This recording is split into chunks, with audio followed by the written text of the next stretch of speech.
Hello, this is Ray Main here again with today's Bible reading.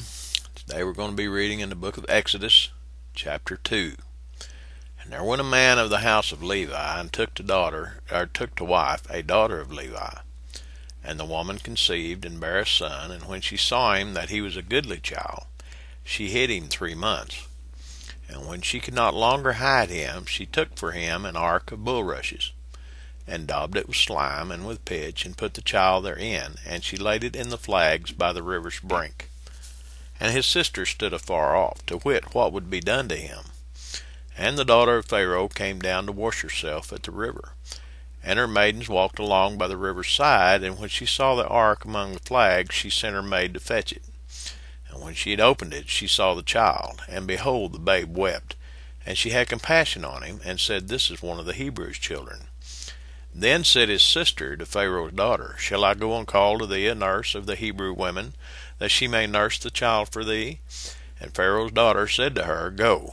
And the maid went and called the child's mother.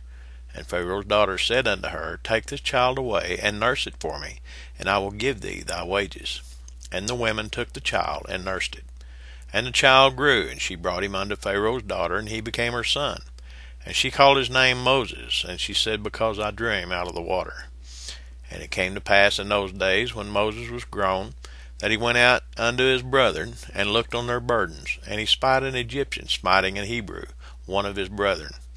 And he looked this way and that way, and when he saw that there was no man, he slew the Egyptian, and hid him in the sand.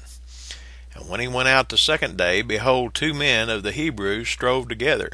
And he said to him that did the wrong, Wherefore smitest thou thy fellow? And he said, Who made thee a prince and a judge over us? Intendest thou to kill me, as thou killedst the Egyptian? And Moses feared, and said, Surely this thing is known. Now when Pharaoh heard this thing, he sought to slay Moses. But Moses fled from the face of Pharaoh, and dwelt in the land of Midian.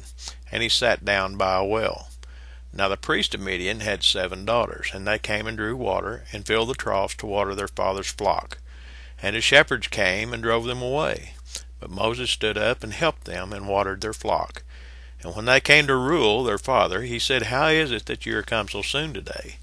And they said, An Egyptian delivered us out of the hand of the shepherds, and also drew water enough for us, and watered the flock. And he said unto his daughters, And where is he? Why is it that ye have left the man? Call him, that he may eat bread. And Moses was content to dwell with the man. And he gave Moses Zipporah his daughter, and she bare him a son, and he called his name Gershon, for he said, I have been a stranger in a strange land. And it came to pass in a process of time that the king of Egypt died, and the children of Israel sighed by reason of the bondage, and they cried, and their cry came up unto God by reason of the bondage. And God heard their groaning, and God remembered his covenant with Abraham, with Isaac, and with Jacob. And God looked upon the children of Israel, and God had respect unto them. That's the reading for today. God bless you.